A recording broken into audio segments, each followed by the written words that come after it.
The edge of the Lyris expanse was supposed to be empty. That was the official record, confirmed by 3 independent survey fleets and a century of drift scans. Nothing lived there. Nothing moved there. Even background radiation folded into predictable patterns. So, when the Helian Concord Patrol frigate Crown Meridian detected a region of absolute null space, it did not immediately sound an alarm. It simply reported an error. Let us know your city in the comments. We're curious to see where this video is reaching. If you enjoyed it, subscribe so you don't miss what's next. Lieutenant Cale Doran stared at the sensor display with growing discomfort. The blank region was not a shadow, not a distortion, not a blind spot. It was absence in its purest form. No radiation, no mass echo, no gravitational ripple. Even deep space was never truly empty. Something should have been there. Run a full sweep again, Captain Aria Venn ordered. Her voice was calm, but her posture had changed. Helian officers learned early that space rarely produced perfect silence.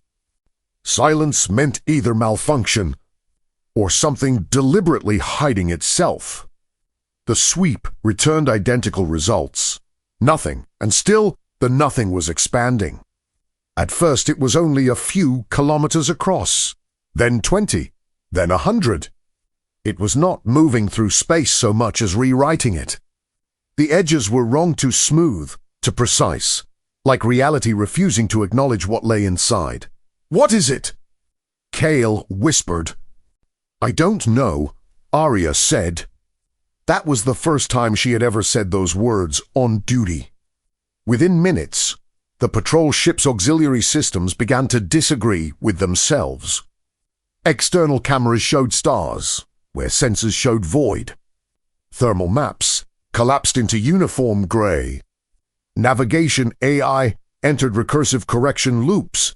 Space itself was becoming uncertain. Then, without warning, the void stopped expanding, and it became full. Not gradually, not gently, instantly, a mass appeared where absence had been. The ship's system screamed under the sudden contradiction. Energy readings flooded the board.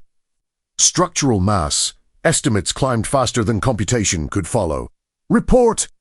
Aria snapped. Cale's hands trembled over the console. It's a ship. That's impossible. It's not one vessel. He stopped, because the number had become meaningless. The object was vast, beyond classification. Not a cruiser. Not even a Dread-class construct used in frontier wars.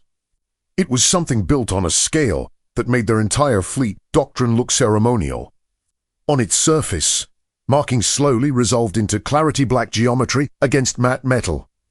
A language the Helian Concord had catalogued but never expected to see outside archival simulations. The identification line finally stabilized. Unified Terran Command, warship designation, Oathbreaker Captain Aria. Venn felt her stomach tighten. "We are not alone," Cale said quietly. A transmission opened without request. No handshake protocol, no encryption match, no delay. Just voice, human, calm, controlled. "This is Captain Elias Mercer of the Terran warship Oathbreaker," the voice said. "You are operating within a restricted convergence zone. Identify your authority." Aria swallowed. "Helian Concord Patrol Vessel Crown Meridian. We are within Sovereign Concord boundary space." A pause. Not confusion. Evaluation.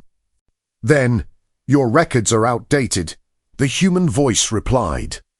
"This space is not under Concord jurisdiction."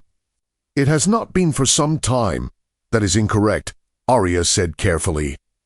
"There are no registered claims beyond the expanse line." Another pause. Then the response came, softer. "You have 1 hour to withdraw." Cale looked up sharply. Captain Aria raised a hand. The voice continued. "After that hour, I will begin enforcing correction." The channel closed. No negotiation. No warning repetition. Just silence, returning like a verdict. On the bridge of Crown Meridian, nobody spoke for several seconds. Then the void outside began to move again. But this Chimitman, it was waiting. The Helian Concord did not believe in single-ship threats. No civilization survived on that principle. So, within minutes of the transmission, the patrol's emergency beacon burned across the expanse. Fleet response protocols activated automatically. Tactical Command classified the encounter as anomalous hostile incursion, but the fleet was not close enough, not even remotely. At best estimate, reinforcements would arrive in 4 hours. The human captain had given them 1. Captain Arya then stood at the center of her bridge, watching the countdown she did not authorize. "This is psychological warfare," one officer said. "They're trying to force retreat." "Or provoke escalation," another added. Cale didn't speak. He was watching the ship outside the viewport. It had not moved. It did not need to. It filled space the way a thought fills silence, complete, unavoidable, and impossible to ignore. Then the second transmission arrived. Same voice, same Connie. "You have chosen not to withdraw," Captain Mercer said. Arya's jaw tightened. "We are within Concord space." "We do not recognize your authority." A faint exhale came through the channel. Not amusement, disappointment. "Then you have chosen observation," the human said. The transmission cut, and everything changed. From nowhere yet, from everywhere, the Helian sensors registered dozens of new signatures across nearby systems. Not jump signatures. Not conventional transit. Something more precise. They were already there, hidden, waiting, across the expanse border. Concord, listening posts began reporting identical anomalies. Massive vessels. Identical in classification to the first, revealing themselves in synchronized emergence patterns, one by one. Not invading, positioning. Cale's voice broke the silence. "Captain, we're surrounded." Arya's eyes tracked the tactical grid as it updated itself in real time. It was no longer a patrol incident. It was a network. A doctrine. A system-wide presence that had never been acknowledged until the moment it chose to be visible. Then the final transmission arrived. This time, it was not only the captain. There were others behind him. Fleet commanders. Command authority nodes. Entire operational structure compressed into a single channel.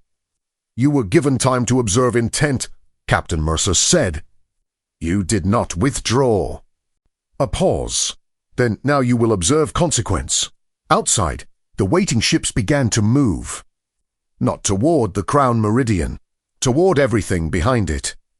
The expanse, long considered empty buffer territory, was no longer empty. It had always been occupied, just never announced. And as the first coordinated wave of silent warships unfolded across the border systems, Captain Arya then finally understood what the hour had been. It was not a warning. It was verification that humanity had not come to be seen. It had come because it had already been watching. And now the galaxy had finally looked back.